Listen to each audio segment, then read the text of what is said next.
हम अपन चैनल मधुर मिथिला में अहाँ सब गोटे के स्वागत करै छी, प्रणाम करै छी और आइ एकटा छठ पूजा के गीत गाबै छी। जँ गीत नीक लागत तऽ चैनल के लाइक शेयर कऽ देबै। काँचहि बाँस के बहंगिया बहंगी लचकत जाय, बहंगी लचकत जाय। काँचहि बाँस के बहंगिया बहंगी लचकत जाय, बहंगी लचकत जाय। होई ना बालम जी कहरिया बहंगी घाटे पहुँचाय, बहंगी घाटे पहुँचाय।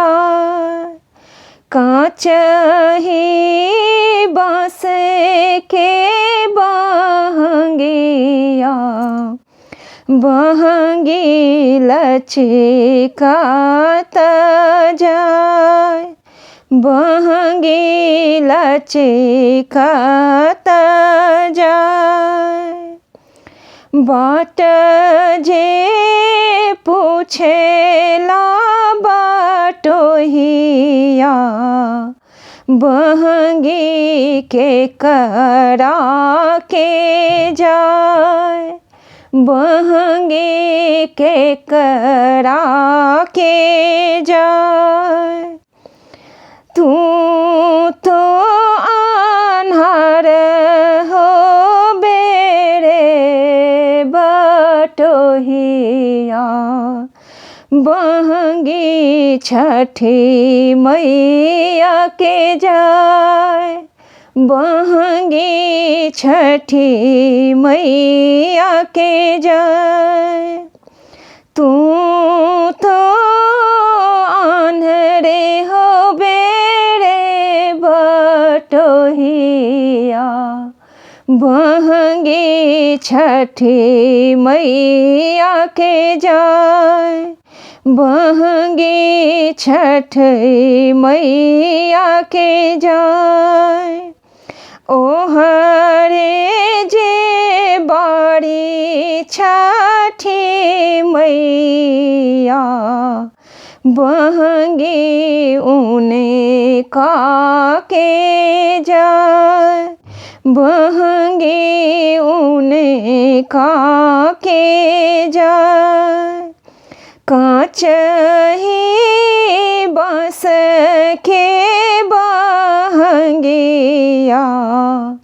बहंगी लचकत जाय, बहंगी लचकत जाय, बहंगी लचकत जाय। होई ना देवर जी कहरिया बहंगी घाटे पहुँचाय, बहंगी घाटे पहुँचाय।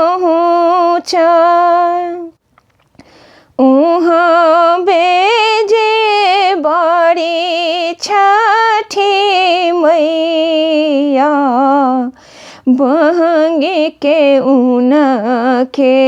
के जाय, बहंगी उने के जाय। बाटे जे पूछेला बाटोहिया बहंगी के करा के जाय, बहंगी के करा के जाय। तू तो आन्हरे हो बेरे बटोहिया बहंगी छठी मैया के जाय, बहंगी छठी मैया के जाय, बहंगी छठी मैया के जाय। उहाँ बेजे बारी छठी मैया, बहंगी उनका के जाय, बहंगी उनका के जाय। बहंगी लचकत जाय, बहंगी लचकत जाय।